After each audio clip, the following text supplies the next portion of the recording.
Pour sensibiliser l'opinion à la nécessité de dons de sang réguliers, pour assurer la disponibilité de sang et de produits sanguins pour les patients en besoin, l'Organisation mondiale de la santé a institué le 14 juin comme journée mondiale de donneurs de sang.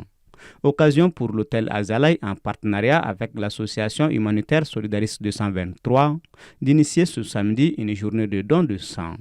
La banque de sang est confrontée à un problème de stockage de sang, enfin de réserve de sang. Donc à chaque fois que quelqu'un prend une initiative, je profite pour remercier Azalaï qui a pris cette initiative-là. Donc nous nous sommes associés à cela. Les gens sont un peu réticents à donner le sang. C'est déplorable. Donc l'objectif c'est d'avoir le maximum. Je pense qu'il serait prétentieux de se fixer un objectif en sachant que la mobilisation n'est jamais de taille. Je vais par contre lancer un appel à tout le monde. Il ne faudrait pas que les gens attendent d'être dans les difficultés, d'avoir besoin de sang pour faire un appel sur les réseaux sociaux. On peut de nous-mêmes, spontanément, passer à la banque de sang, donner le sang pour qu'il y ait une bonne réserve. Et celui qui a la carte, sauf si je me trompe, et celui qui a la carte de donneur de sang peut facilement avoir accès au sang. Il est intéressant que chacun puisse aller donner le sang ou participer aux activités ponctuelles de collecte de sang. Les dons de sang qui contribuent à sauver des millions de vies chaque année peut aider à prolonger la vie de patients souffrant de maladies mortelles et à améliorer leur qualité de vie. C'est très très important de donner son sang et c'est primordial un peu en cette on va dire journée mondiale de don de sang.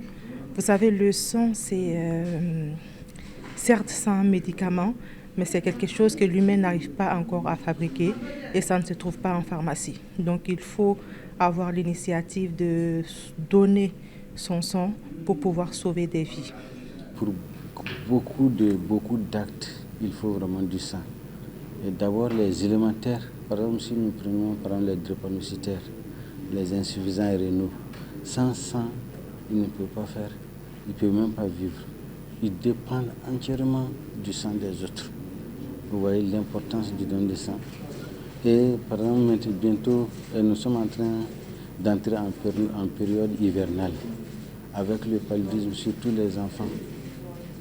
Quand le paludisme atteint un certain degré, si on ne le transfuse pas, on ne peut pas faire même des traitements.